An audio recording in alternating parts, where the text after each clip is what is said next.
Επέλεξα να υπηρετήσω την πολιτική γιατί έχω ένα όραμα για την πατρίδα μας.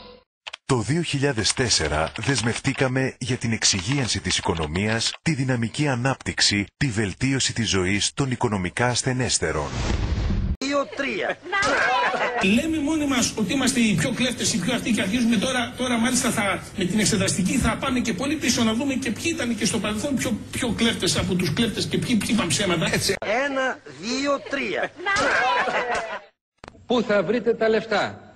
Τα βρήκαμε τα λεφτά. Τα βρήκαμε τα λεφτά. Πού πήγαν τα λεφτά?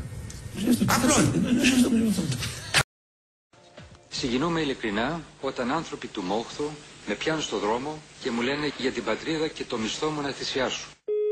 1, 2, 3. Φίλες και φίλοι, λεφτά υπάρχουν.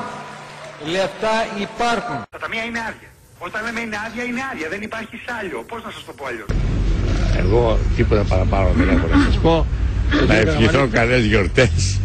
Να ευχηθώ σε όλους καλές γιορτές και ο Θεός να βοηθήσει. Όσο ακούστε από την παράγκα